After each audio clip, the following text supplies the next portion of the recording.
Imagine for a moment, dear listeners, once upon a time the lands of Europe echoed with stories of dynasties, challenging each other, lords seeking power and kings weaving intrigue in the shadows. It was a land filled with rivers of blood, secrets hidden behind stone-walled castles, and an uncertainty that could be felt in every corner. This was an age when order danced with chaos, when another conflict lurked under every stone. It was here that one of the most interesting plays of history began. This curtain, which opened with the division of the Carolingian Empire into three, was one of the first moves that determined the fate of Europe. But this was only the beginning. Every division, every conflict, was a precursor to struggles for power and authority. It is a tale that has determined the fate not only of kings and emperors, but also of ordinary people. Let's take a journey together into the depths of this complex and fascinating story. We will discover together how Europe was shaped in this story, in which every corner holds another secret, and every turn another conflict. Ah, my dear friends, imagine an empire that once ruled the length and breadth of Europe, from rivers to mountains, from plains to cities. Its power is felt everywhere. When the Carolingian Empire took shape at the hands of Charlemagne the Great, it was as if Rome's former glory had been resurrected. Charlemagne was not only a conqueror, but also a builder of order. But that order began to unravel one by one in the hands of his descendants. By 843, the Frankish lands were no longer united. Charlemagne's grandsons, Lothar, Ludwig, and Charles, came together to share the vast lands of the empire. But this was not a meeting where the brothers sat together and made friendly decisions. Each of them was driven by great ambition. Charlemagne's legacy weighed heavily on their shoulders, but instead of sharing it, they chose to tear it to pieces. The Treaty of Verdun. This treaty was one of the turning points of history. The Frankish Empire was divided into three. The kingdom of the West Franks fell into the hands of Charles, who would lay the foundations of modern-day France. The East Frankish kingdom was given to Ludwig, who would later lay the groundwork for the birth of Germany, and Lothar received the kingdom of the Middle Franks, retaining the title of emperor. But his territory was caught between both the Western and Eastern kingdoms, and became a center of conflict and strife.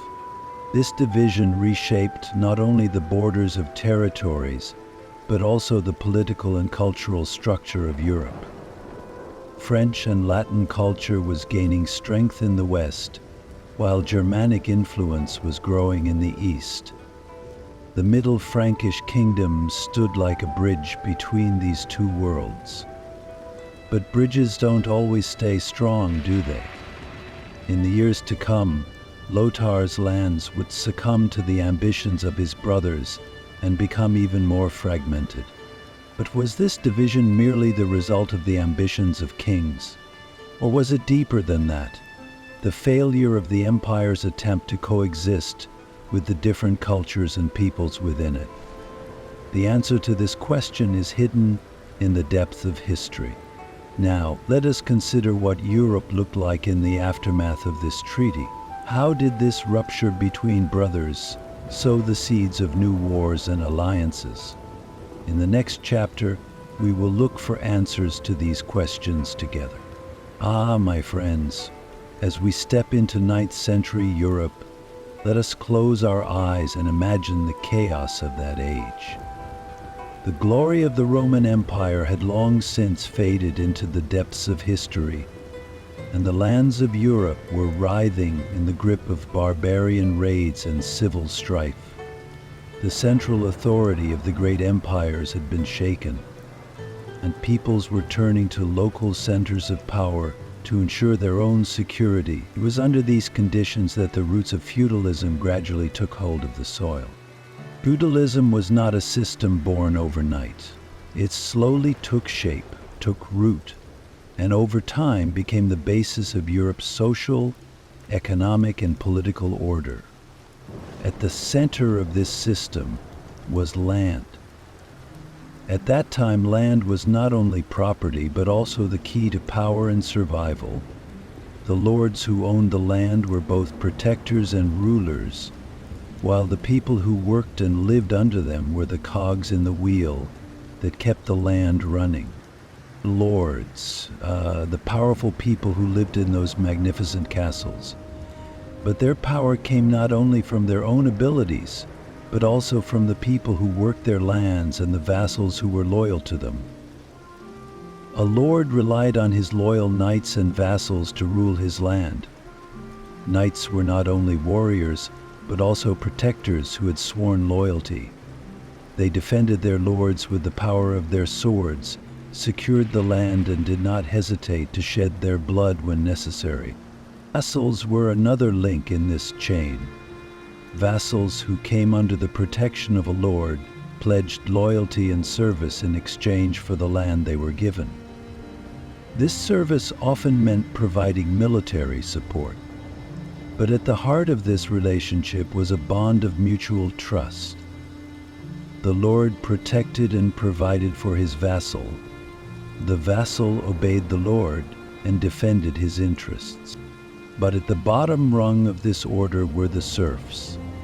Serfs were neither completely free nor slaves. They were tied to the land, which was their livelihood, and at the same time their chains. They cultivated the fields, provided for their lord, and in return received a piece of land to live on and protection. But this protection often came at a higher price than their freedom. The feudal order was a system that, on the one hand, provided local security and stability, and on the other, tied the lives of individuals to the will of their lords. Everyone's place was clear. Lords ruled, knights defended, and serfs worked. This rigid structure shaped the economic and social dynamics of Europe for many years.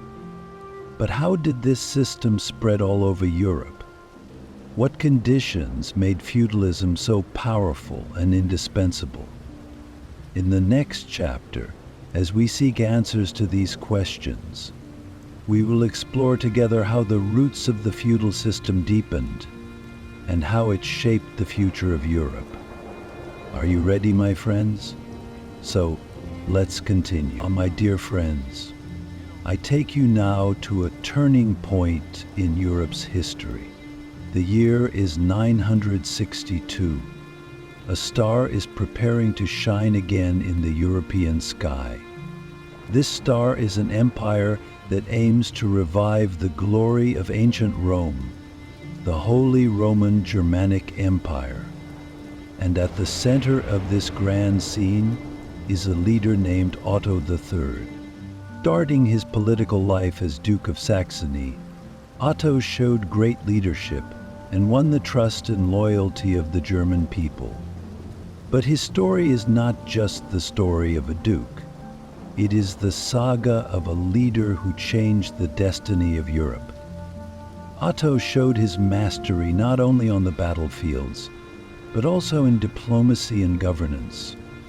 In his time, Europe still bore the scars of Viking raids and civil unrest. At a time when central authority was almost non-existent, Otto's leadership was a beacon of salvation.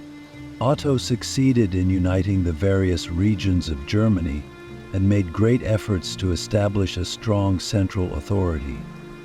His real triumph, however, took place in Rome in 962. When Pope John XII proclaimed Otto Holy Roman Emperor, it was not just the crowning of a leader, it was a moment when Europe began to reshape. Otto sought to establish a new order by blending the legacy of ancient Rome with Christianity. This coronation was not only a political move but also a spiritual alliance. The Pope recognized Otto's power and declared him the protector of Christianity. This tightened the ties between the Church and the Empire. Otto came to be seen not only as a king, but also as God's representative on earth. This gave it not only political, but also religious legitimacy. But Otto's coronation was only the beginning. His real goal was to establish a strong central authority in Germany. This was no easy task, because the German lands were full of independently minded dukes and princes. Otto managed to deal with these local leaders both diplomatically and militarily. In order to control local authorities, he used the power of the church and appointed churchmen to important positions in the administration. Thus, he strengthened his empire by using religious authority as a political tool. Otto's efforts opened the doors to a new era in Germany.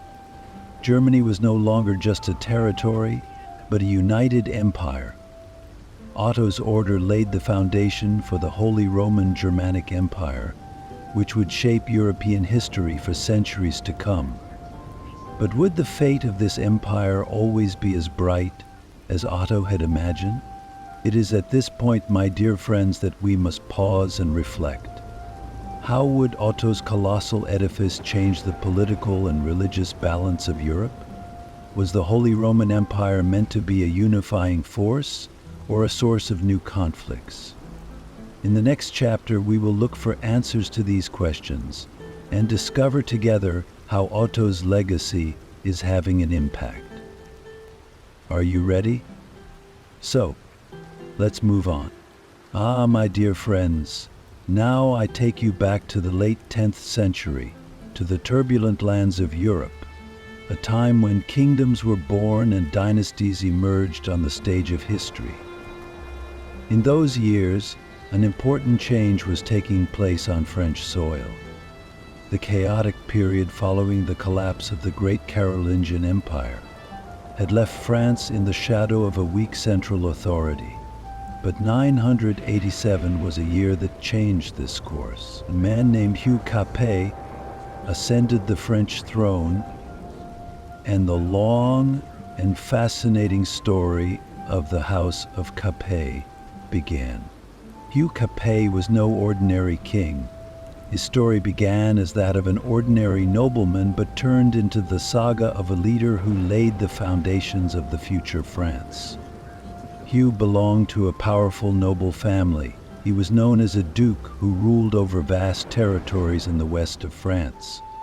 But his power came not only from his territory, but also from his intelligence and strategic mind. Hugh understood the complex political balances of the time and was able to exploit them. At that time, France was a place where feudal lords ruled almost independently over their territories. The king's authority was limited to a small area around Paris. Hugh Capet acted in recognition of this reality. His election as king was in fact a compromise between the nobles themselves. The weak leadership of Lothair, one of the last representatives of the Carolingian dynasty, had led the nobles to look for a new king. With the support of both the nobles and the church, Hugh was crowned in Reims Cathedral in 1987. This coronation was not just the rise of a leader, but the beginning of a new era in France's history. Through excavations of an ancient pyramid, but the challenges facing Hugh Capet were great. The self-proclaimed king was in many ways only a symbol. France lacked a strong central authority, and feudal lords had absolute power in their territories. Instead of clashing with these lords, Hugh preferred to win their support. His close relationship with the church was one of the most important factors that reinforced his authority. The church ensured Hugh's legitimacy and portrayed him as God's representative on earth. This made it difficult for feudal lords to oppose him. Hugh Capet's leadership laid the foundation for the future power of the French kings. His dynasty would rule France for centuries to come, and the Capet name would be inscribed in European history in golden letters. But at the time, the unity of France was still a distant dream. The dynasty that Hugh founded had embarked on a long journey of patience, struggle, and struggle. So, my dear friends, what future would this dynasty started by Hugh Capet lead France to? How would this kingdom, born in the shadow of feudal lords, one day become one of the most powerful states in Europe? Ah, my dear friends, I take you now to a land bathed in the warm rays of the sun and brimming with the salty breezes of the Mediterranean, Italy. But this Italy was not a nation as we know it today. Rather, it was a mosaic of city-states, each a world unto itself. The 10th century was a time when the seeds of these city-states were sown and they stepped onto the stage of history. The splendor of Venice rising in the lagoons, the courage of Genoa rising from its harbors, and the art sprouting in the narrow streets of Florence. All of them were gifts of this age. In those years, Italy was in a state of political fragmentation after the fall of the Carolingian Empire. Central authority had weakened, and each region, from the plains of Lombardy in the north to the island of Sicily in the south, had begun to chart its own path. This vacuum paved the way for cities to establish their own leadership. Situated at the crossroads of trade routes, this city stood out not only for their geographical advantages, but also for their entrepreneurial spirit. Venice was one of the brightest stars of this story. This city on the shores of the Adriatic Sea was like a miracle rising from the waters. The Venetians built their city on marshes and lagoons and turned it into an empire through trade. Venice became the main gateway for trade with the East and prospered with its ships overflowing with spices, silk, and precious stones. But this wealth brought with it not only an economic boom, but also a cultural one. On the streets of Venice you would see a mosaic where East meets West. The scents of exotic spices, the works of Greek philosophers, and the splendor of Byzantium. Genoa rose in the west on the shores of the Ligurian Sea. These brave sailors sailed all over the Mediterranean, discovering new avenues of trade. But Genoa's story was not limited to trade. The city was also known for its military might. During the Crusades, Genoese ships transported troops and supplies to the Holy Land, while at the same time fighting fiercely against their rivals on the seas. Every ship approaching the port of Genoa could not help but feel the wealth and power of this city. Florence was another story. Rising in the heart of northern Italy, on the banks of the Arno River, the city was rapidly rising to prominence in trade and banking. But what set Florence apart was not only its economic success, but also its cultural and artistic awakening. Even though the seeds of the Renaissance had not yet been sown, anyone walking the streets of Florence could sense that this city would one day become the cultural capital of Europe. The rise of these city-states changed the economic and political balance not only in Italy but across Europe. Controlling the trade routes, these cities became the envy of even nobles and kings for their wealth. But this wealth also brought with it rivalry and conflict. In the blue waters of the Mediterranean, Venice and Genoa's struggle for control of the trade routes was not only an economic war, but also a war of prestige. So, my dear friends, how did the rise of these city-states change the fate of Italy? How would the gold-plated palaces of Venice, the brave sailors of Genoa, and the ideas that blossomed in the narrow streets of Florence shape the Europe of the future? In the next chapter of this fascinating story, let's explore the interrelationships between city-states and their role in European history. Oh, my dear friends, I will now take you to the story of the Normans, the brave conquerors of the seas and battlefields who came from the north of Europe. In the complex political landscape of the 11th century, this fierce and determined people began to write their own destiny in the fertile lands of southern Italy and the rich island of Sicily. It is a story not only of swords and victories, but also of diplomacy, betrayal, and determination. The story of the Normans was shaped by the legacy of their Viking ancestors in the harsh climates of the north. But fate did not confine them to the icy winds of the north. In the 11th century, when one of the Norman leaders, Robert Guiscard, set out for the mountainous lands of southern Italy, he knew that he would perhaps change the history of this land forever. Robert Guiscard was a man known for his courage and ambition. Even his name means cunning, because he won victories not only with his sword but also with his intelligence. Guiscard and his Normans first took advantage of the weakening authority of the Byzantine Empire. Byzantine control in southern Italy was being shaken by internal unrest and external threats. To turn this weakness to their advantage, the Normans first won the support of the local population and then scored impressive victories against Byzantine garrisons. Each victory further strengthened the Norman presence in the region, but it was not only their skills on the battlefield that were behind these successes, but also their diplomatic maneuvering. The Normans fought not only against Byzantium, but also against Arab forces for control of Sicily. Sicily was one of the most strategic points in the Mediterranean at the time.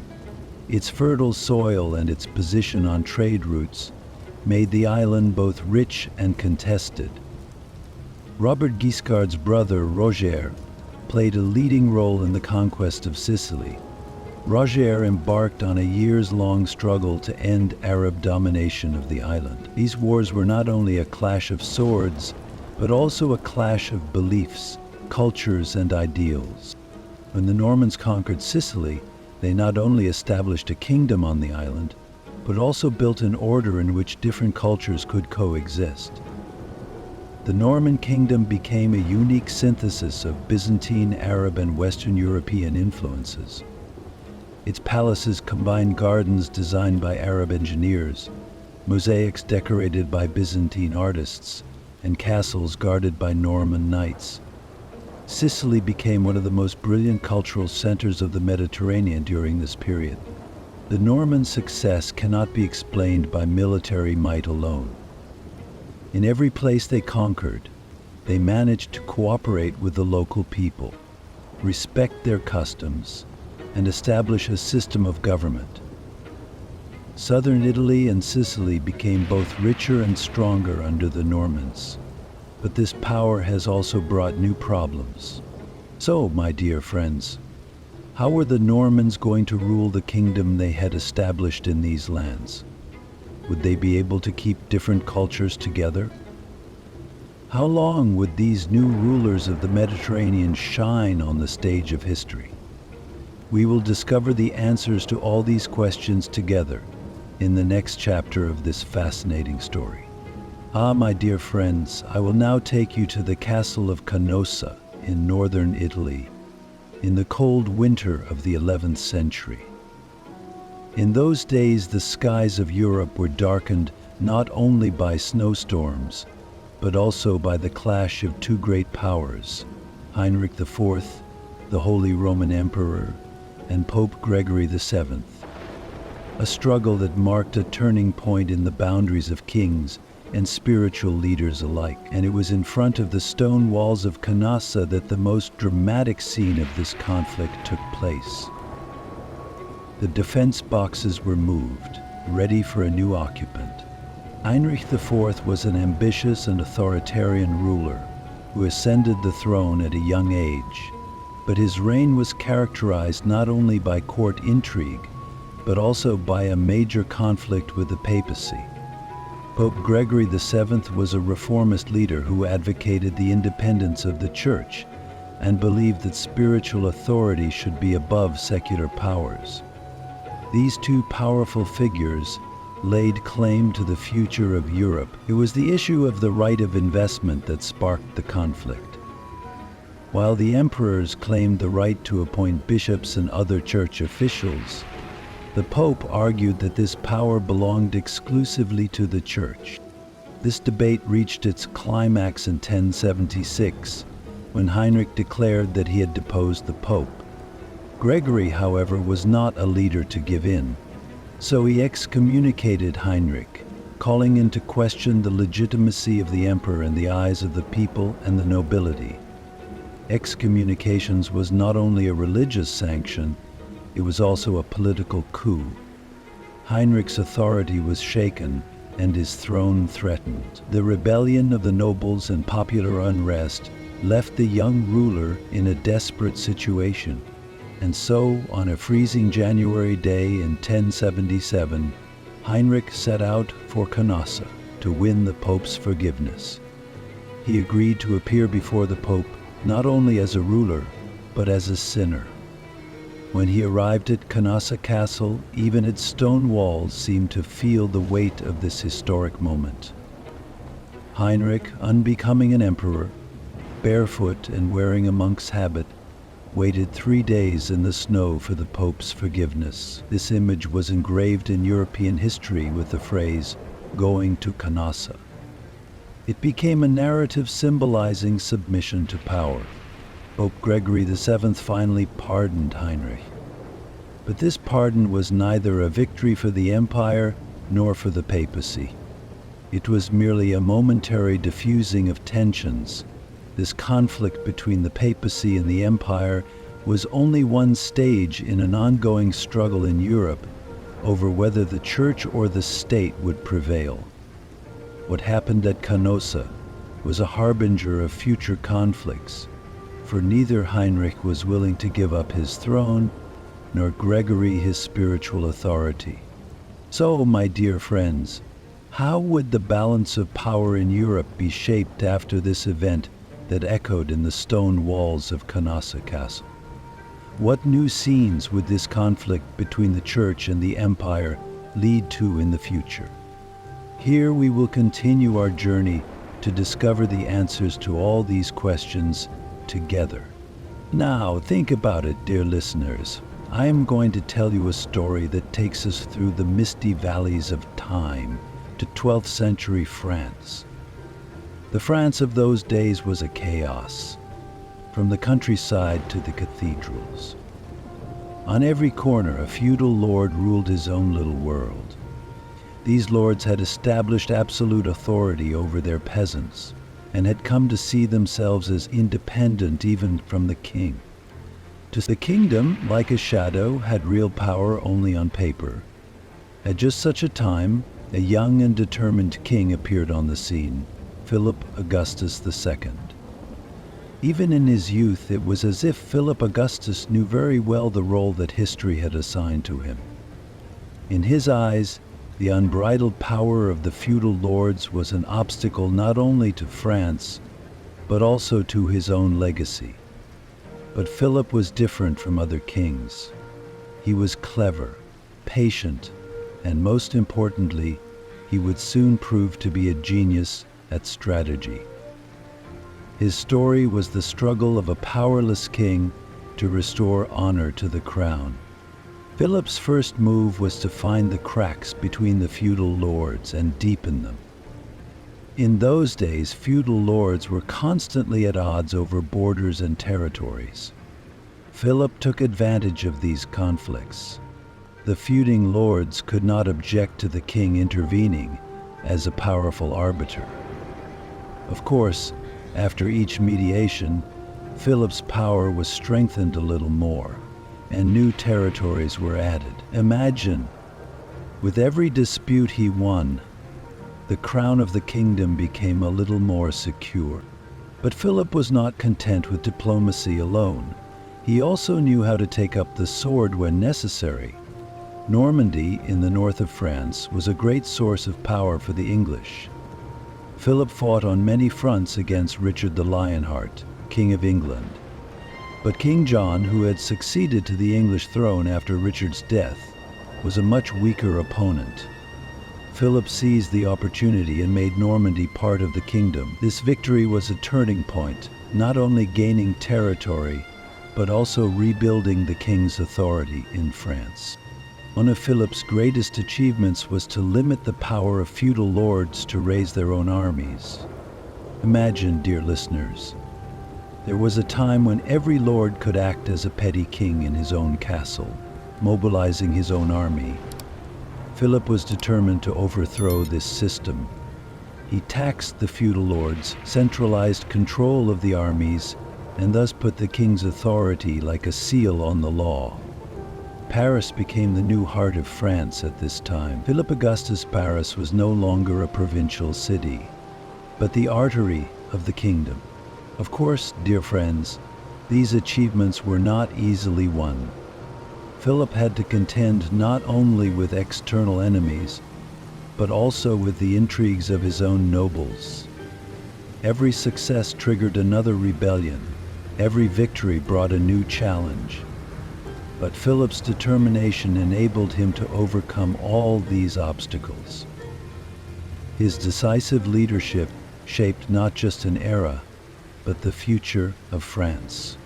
So, dear friends, did Philip Augustus' struggle bring about the end of the feudal order? Or did new threats rise from the shadows? This is the question we will pursue in our next story. My dear friends, I want to take you back to the turbulent days of Italy in the 12th century. Italy at that time was more like a mosaic than a unity. Each city-state was passionate about its own independence, its own pride, flying its own flag. But the conflicts between these city-states were not limited to fights over trade routes or territories. No, the roots of these struggles went much deeper, rooted in the centuries-old conflict between spiritual and secular authority. And you can see this conflict most clearly in the story of the struggle between the Guelfos and the Ghibellinos. Now, who were the Guelfos and the Ghibellinos, you ask, right?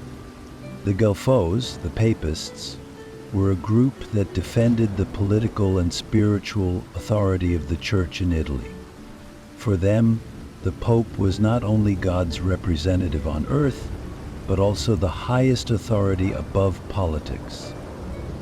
Opposing them were the Ghibellinos, a pro-imperial group that supported the Holy Roman Empire's rule over Italy and considered the Pope's interference in worldly affairs a dangerous breach of boundaries. The rivalry between these two sides was sharpening, not only in ideas but also at the point of swords and spears. Now imagine, dear listeners, how the elegant city-states of Italy were transformed into battlefields by these conflicts. Florence, Venice, Milan, Pisa. Each of them was ruled either by the Guelfos or the Ghibellinos, or had fierce fights between the supporters of the two groups. Florence was one of the cities where this struggle was most heated. Almost every day the Guelfos and Ghibellinos faced each other in squares, alleyways, and bridges. Both sides were aiming not only for political supremacy but also for an ideological victory. No, the clashes were not limited to individual cities, no. The echoes of this struggle spread throughout Italy. Like a chessboard, the city-states were supported either by the papacy or the empire. Popes and emperors used every opportunity to turn these conflicts in Italy to their advantage. But it was, of course, the people of the cities who paid the heaviest price for these political games. As the economy collapsed, trade routes were closed, and the security fortresses inside the cities became war machines. The streets were watered with blood in the shadow of political ambitions. And the fate of Florence? My dear friends, here we see how conflict divides the human spirit. One side of a family could be Guelfo and the other Ghibellino. Families were torn apart. Friends turned into enemies. And in all this chaos, cities renowned for art and culture were shaken by the destructiveness of these conflicts.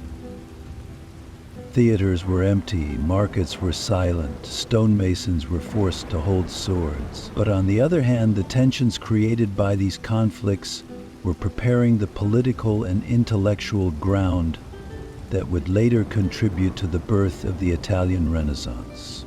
Now I would like to ask you, my dear friends, how did these two powers, the papacy and the empire, shape the future of Italy? And in the midst of this turmoil, could the Italian cities find a balance again? Let's pursue these questions in the next story. My dear friends, now I take you back to the turbulent times of medieval Germany. We open a window in the misty pages of history to the mid-12th century. Here we find the House of Hohenstaufen, which shaped one of the most bitter conflicts in German history, as well as in European politics and church authority. And one of the most glorious figures of this dynasty, Friedrich Barbarossa I. The story of this legendary emperor, whose nickname came from his red beard, tells of a time that shook not only Germany, but the whole of Europe. The House of Hohenstaufen took the throne of the Holy Roman Empire after the death of Lothar III in 1138. It was the beginning of a new era. The heir to the throne was Conrad III, one of the first great leaders of the dynasty. But the real star of the dynasty was Friedrich Barbarossa I, who became emperor in 1152. Barbarossa, my dear friends, was not only a ruler, but a visionary. His aim was not only to rule Germany, but to revive the glory of the old Roman Empire by uniting the scattered territories of the empire under one central authority. When Friedrich came to the throne, the German lands were in the hands of powerful feudal lords. Each ruled like a petty king in his own castle. But Barbarossa was different. In his eyes, emperor was not just a title, it was a God-blessed duty. He began to work hard to strengthen central authority. He fought feudal lords, developed royal law, and took steps to unify Germany. In this process, he knew that his greatest enemies were not only the feudal lords, but also the Pope in Rome would play a role in this struggle. Italy, that beautiful yet complicated land. In Frederick's eyes, Italy was the shining jewel in the crown of the empire. But there was a difficult road to reach this jewel. The city-states of Italy, especially the Lombard League, were freedom-loving and highly resistant to imperial authority.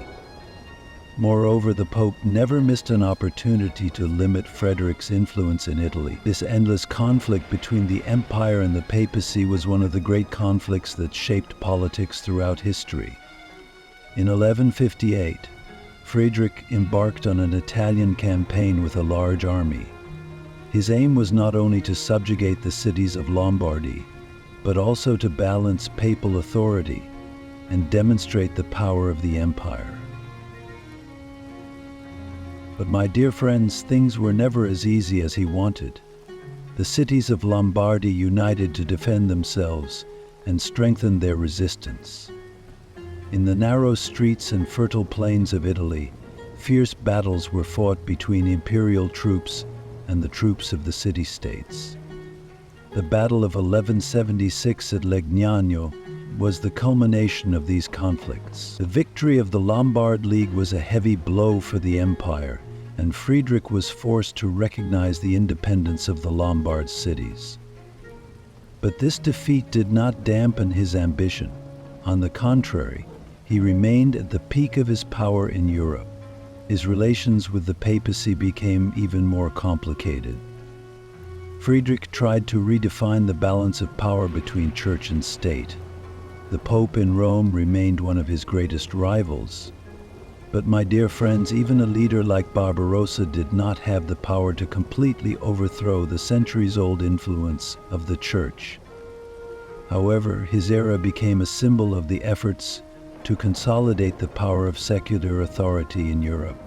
Ah, my friends, it is interesting that this passionate man, in his last years, decided to join a crusade. After decades at the peak of his life, he set out in search of a victory in the Holy Land. But Friedrich Barbarossa's fate would end here, in a river, before he reached the Holy Land. Now I ask you, what kind of legacy did the death of this powerful emperor leave behind? And how did the story of the House of Hohenstaufen continue after Friedrich? Let us pursue these questions in the next chapter, dear friends. Ah, my dear friends, I will now take us to the beginning of one of the longest and most devastating wars in Europe, a war that shaped not only territories but crowns, thrones, and the fate of two nations. Yes, I'm talking about the 100 Years' War, a conflict that sounds like it started suddenly and lasted for 100 years without a break. But in reality, it was a story of ambition, betrayal, and strategy, with dozens of twists and turns. Its beginning dates back to 1337. On this date, the passions that flared up between France and England would shake not only their peoples, but the whole of Europe. Above all, the root cause of this war was more than a piece of land. It was a bloody dispute between two great kingdoms, England and France, over who they were, what they stood for, and who should rule over them. King Edward III of England was also claiming the French throne. Ah, the roots of this claim were so deep that one has to dig deep into the darkness of history. English kings were entitled to their ancestral French lands, especially the rich Aquitaine region. But France's powerful Capetian dynasty felt that these lands now belonged to them. This turned the tensions between the two countries into a war in an instant. My dear friends, I must tell you about the atmosphere of that time, so that you can better understand how complex this conflict was. Imagine, Europe is in the middle of the feudal system. Each lord, each duke rules his own little kingdom. The king is not like an emperor. He is more like a mediator, trying to keep all this chaos together. Within this structure, the rising tension between the kings of England and France shook not only the two countries, but also the entire feudal balance in Europe. In 1337, King Edward III of England renewed his claim to the throne of France and began building a large army. However, this war was not only about the throne. Edward felt that his own territory, Aquitaine, was threatened by King Philip VI of France. So, my friends, this war started as a defensive move, but it quickly turned into something much bigger. The English relied on their longbow archers, the most powerful warriors in Europe. These archers had such an advantage on the battlefield that they would be the key to many important British victories in the years to come. That's what's happening to some military forces everywhere today, not just within the field army itself, but also within their organizations and below the foreign line. France had a very different structure. Feudal lords were not fully submissive to the authority of the King of France. Therefore, even though King Philip VI of France had a large army, it was very difficult for this army to come together and act in a disciplined manner. But France's advantage was its wealth and the vastness of its territory. These two great powers would collide within the complex structure of feudal Europe and set in motion a conflict that would last for more than a century. The early years of the war. In 1340, at the Battle of Sluis, the English virtually destroyed the French fleet. This victory gave England great naval superiority and allowed England to focus more on land attacks. But the real shock came at the Battle of Crecy in 1346.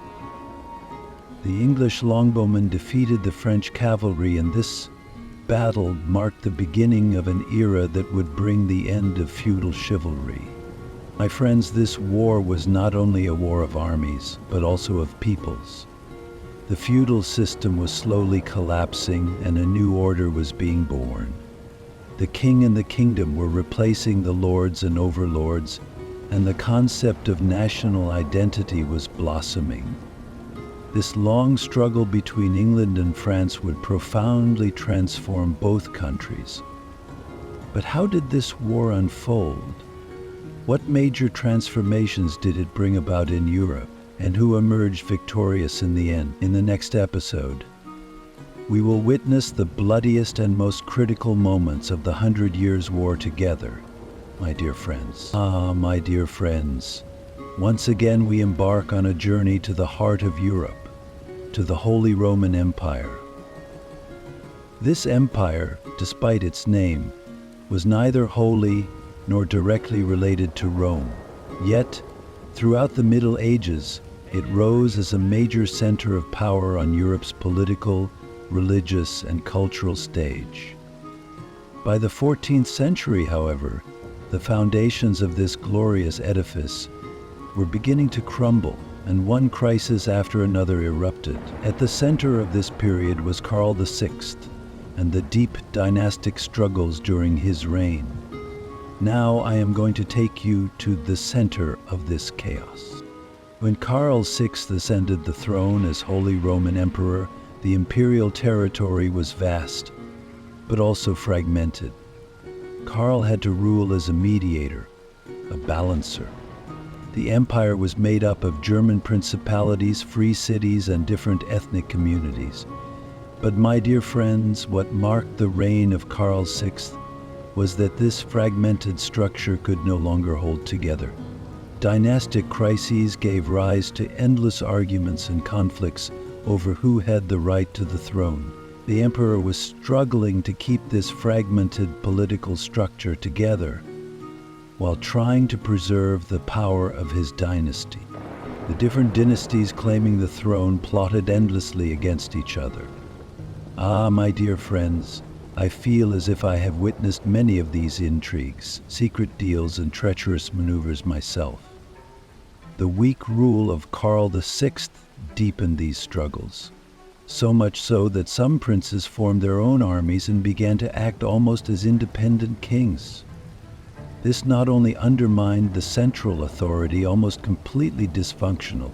The autonomy of the German principalities was increasing, threatening the integrity of the empire. The emperor was dependent on the economic power and military support of the principalities. However, these princes were no longer at the disposal of the emperor, but rather pursued their own interests. Especially powerful principalities such as Bavaria, Saxony, and Brandenburg had established complete sovereignty over their territories. Free cities and trade centers were also affected by this chaos. Cities such as Nuremberg and Frankfurt claimed to be under the protection of the empire. But in reality, they practiced their own laws and policies. Karl VI could not find the strength to bring this disorganization together. During his reign, every attempt to unify the empire led to further fragmentation. My dear friends, underlying this situation were not only political problems, but also religious and economic factors. Europe at this time was grappling with the devastation brought by the Black Plague. The epidemic destroyed not only the population, but also trust and order in all sectors of society. It was under these circumstances that the demands for autonomy of the principalities grew even louder. Each prince wanted to maintain both economic and political control over his territory. During this period, the empire became a shadow. It's not hard to imagine what was going through Karl VI's mind when he closed his eyes. During his reign, the empire rocked like a ship struggling to hold together. But this rocking was a harbinger of bigger storms to come. So how did these dynastic crises play out? Did the autonomy of the principalities collapse the empire completely? Or did a new order emerge out of these crises? Dear friends, in the next chapter we will look for the answers to these questions together. As to the second question, my dear friends, let us now take a journey through the unique and fascinating landscape of Italy in the 15th century. This land has been the cradle of many civilizations throughout history. But what happened in this century was a turning point in human history. Close your eyes and imagine hammer blows echoing along stone streets, chapels overflowing with frescoes, merchant ships sailing the Adriatic, and palaces where intellectual conversations soared. This is where the light of the Renaissance first shone, the city-states of Italy. Cities like Florence, Milan, and Venice shone like stars in the sky. Each of them carried a world, a story within itself. Florence. Dear Florence. This city was not just a settlement, but a temple of art and wisdom. Here, thanks to powerful, patronizing families like the Medici family, artists and thinkers came together and set out to explore the depths of the human soul. Imagine wandering the streets of Florence one morning and seeing Leonardo da Vinci on one corner, Michelangelo a little further on, or a group of intellectuals discussing the legacy of Dante. Every stone, every wall in this city was a testament to human creativity. But my dear friends, this splendor was no accident. Florence's wealth was based on trade and banking. The trade in cloth, especially wool, made Florence the economic heart of Europe. This wealth was invested in art and science, resulting in works that changed the course of history. The scientist who brought strings together from all over the world made some hundreds of pieces at that trading table. Milan was a completely different story. This city was as notable for its military power and strategic position as it was for its art. Milan, where the Sforza family ruled, was prominent in the fields of architecture and engineering. Milan Cathedral, one of the most elegant examples of the Gothic style, was both a religious and cultural symbol of the city. My dear friends, Milan was noted not only for its beauty but also for its military innovations. The city was located at the crossroads of trade routes and was therefore both a trade center and a strategic fortress. The prisoners destroyed the city in 1893, stealing 3 buildings.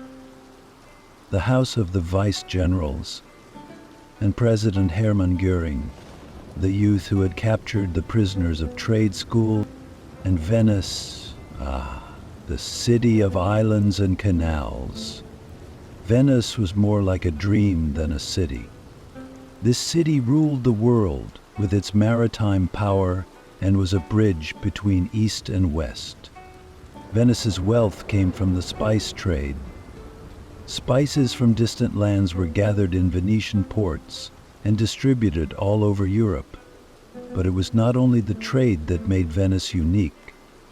Imagine the golden mosaics of St. Mark's Basilica and the opulence that adorns the cathedral. Here, art and architecture merged with the riches of trade, revealing the boundless creativity of man. These city-states had broken the shackles of the old feudal order and transitioned to the new system where trade and individual freedom gained importance. As the power of feudal lords weakened, rich merchants and bankers had a say in the governance of the cities. This transformation was not limited to the economy, but also changed the social structure. People no longer defined themselves as servants of a lord, but as artists, merchants, or thinkers. This paved the way for the birth of individualist thought, which formed the basis of the Renaissance. My dear friends, these city-states of Italy were not only centers of power in their own right, they were also at the vanguard of a wave of change that affected the whole of Europe. But there was also rising rivalry and at times bloody struggles between these cities. So how were Italy's city-states able to maintain a balance during the brilliant Renaissance? And how did this balance break down over time? In the next episode, we will look for answers to these questions together. Are you ready? My dear friends, let us take a journey back to the turbulent days of France in the 15th century. The sounds of conflict that echoed across the lands of France in those years were a melody not only of hostile armies, but also of the deep rifts and ambitions of a nation within itself. Two great powers were on the scene: the Valois kings of France and the Duchy of Burgundy, rising like a dynasty in the north. This was not just a civil war or a fight for the throne. It was a great chess game that shaped the destiny of France. Under the Valois kings, France was still recovering from the deep wounds left by the 100 Years' War. But this struggle would be marked not by external forces, but by an internal threat. The Duchy of Burgundy, my dear friends, was no ordinary duchy. It controlled a vast territory stretching from France in the south to present-day Belgium and the Netherlands in the north. Sitting on trade routes, these lands were not only strategically but economically golden. The Dukes of Burgundy, although seemingly loyal to the Valois throne, were secretly nurturing their own dreams of independence. And it was these dreams that would ignite a great conflagration that sparked in 15th century France. At the head of the Duchy of Burgundy was an ambitious leader, Philip the Good, followed by his brave son Charles the Temeraire, Charles the Fearless. Philip ushered in a cultural and economic golden age as Burgundy expanded its borders and influence. My dear friends, imagine ships sailing the canals of Bruges, the sounds of the market echoing in the north of France. But Charles wanted more than to protect his father's legacy. He wanted to make Burgundy a truly independent kingdom and eclipse the Valois dynasty. Louis XI, the King of France, was a completely different character. My friends, this king was not a leader who wrote heroic epics on the battlefields. He used his intelligence and mastery of political games. Nicknamed the Spider King, Louis XI was a strategist who spun his webs with great care and who cornered his enemies on the sly. In his eyes, Burgundy was the biggest threat to the unity of France. But Louis planned to overcome this obstacle not with the sword, but with diplomacy and intrigue. One by one, the king began to isolate Charles by attracting allies around him. At the same time, he made generous offers to win the loyalty of the cities and nobles of the Burgundian lands. It was like a game played on a chessboard, with every move meticulously calculated. But Charles, Duke of Burgundy, was not the kind of leader to succumb to these diplomatic networks. His stubbornness and ambition led to a series of bloody conflicts in the north of France. In particular, the battles of Granson, Moira, and finally the Battle of Nancy decided the fate of Burgundy. When Charles the Fearless lost his life in the last of these battles, the dreams of independence for the Duchy of Burgundy died with him. My dear friends, think. A leader's excessive ambition can destroy not only himself, but also his legacy. And it was here that King Louis XI's skillful weaving of webs bore fruit. A large part of Burgundian territory was annexed to the Kingdom of France. This victory was a great step towards consolidating the unity of France. But my dear friends, In the shadow of this victory, another danger was growing. In another corner of Europe, another power was rising.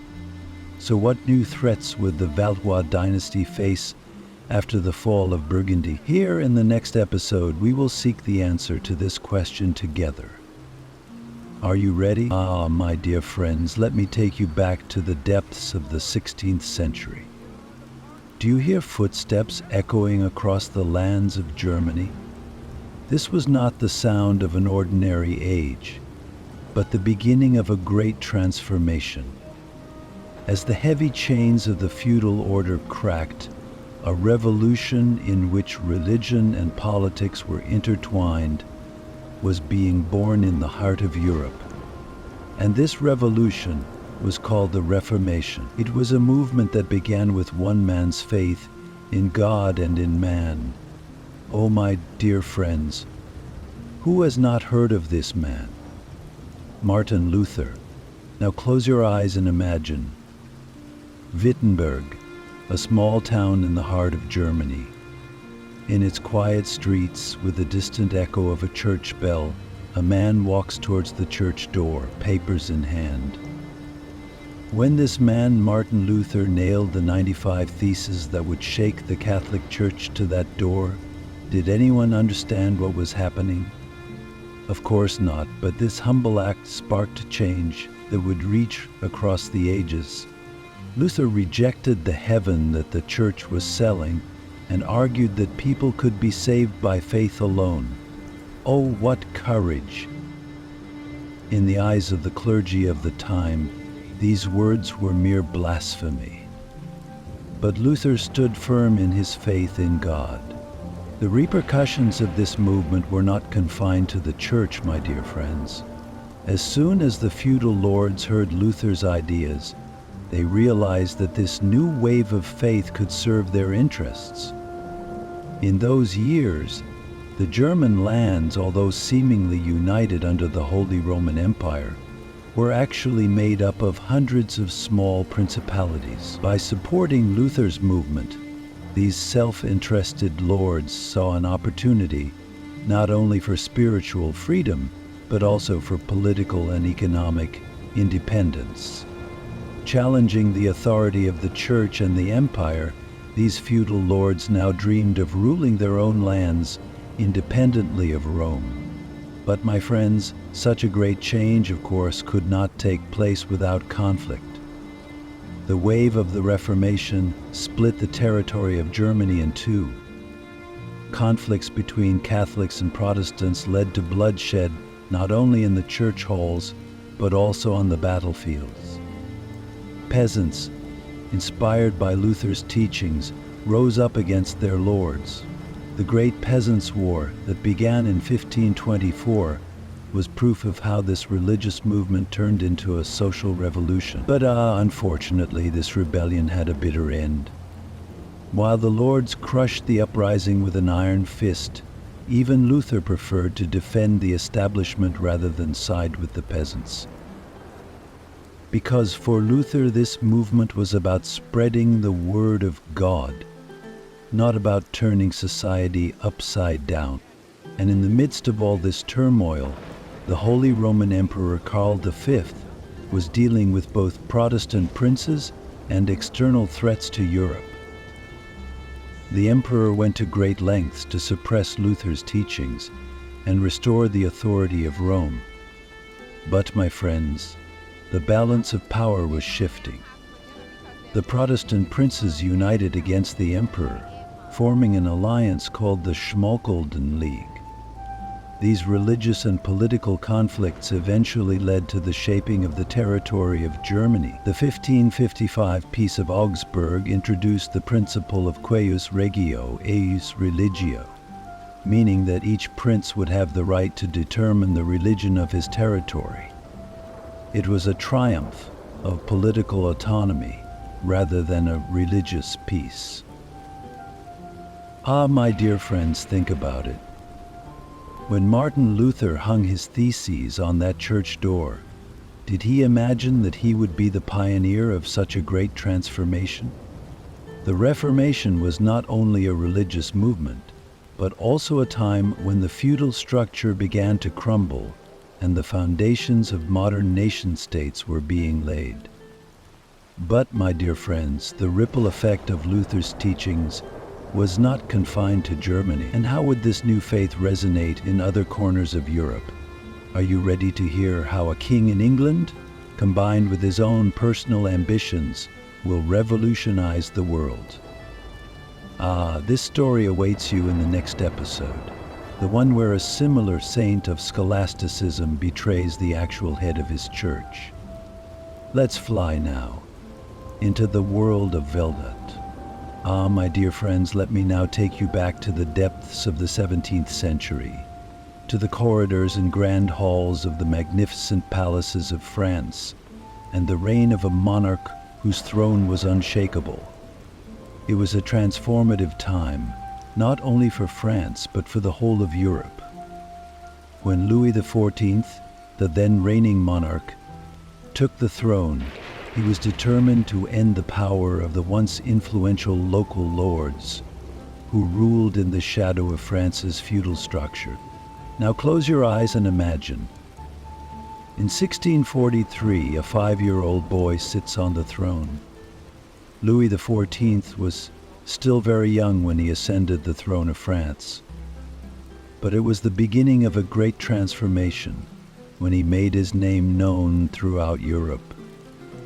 My dear friends, perhaps no one at the time could have predicted that Louis XIV would one day be known as the Sun King. He would build an empire so powerful that his people and his aristocracy would submit not only to his throne, but to every decision he made. But when Louis was young, the affairs of government were in great turmoil. The feudal lords had become a power, each ruling in his own region, owning large territories and disrupting the administration of the empire. Louis was determined to completely change this disorganized structure and take full control of the kingdom. Guided by his mother Anne of Austria and his advisor Mazarin, he began to take steps towards the end of the feudal system. The power of the feudal lords allowed them to exert pressure on the people through local governments. Many nobles were actually trying to establish their own thrones against the king's authority. But Louis had the power to change this with a long-term plan. Louis XIV's steps to centralize the government were first and foremost to cut the strong arms of the feudal lords in France. To weaken the local lords and nobles, the king invited them to the palace. Yes, my friends, to the palace.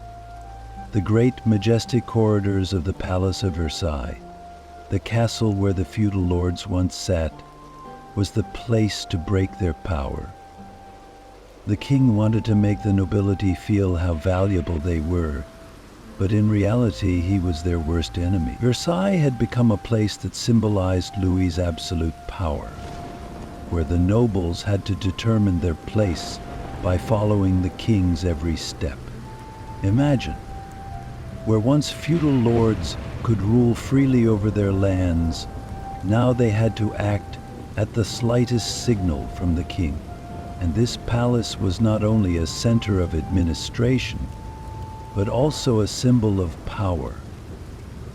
It towered like a majestic monument to the absolute authority of the king, demonstrated to every noble and every visitor to the palace. At Versailles, the nobles were compared to each other, trying to harmonize their efforts to strengthen their social status with the order inside the palace. On the one hand, Louis XIV weakened the nobility by keeping them at his court. On the other hand, he increased his prestige among the local population and turned their loyalty into his personal power. While breaking the power of the feudal lords, he also built up a very large army. While further consolidating his throne with his military power, Louis took control of tax revenues from every corner of the country. By establishing his own military and financial system, he completely overshadowed the once independent feudal lords.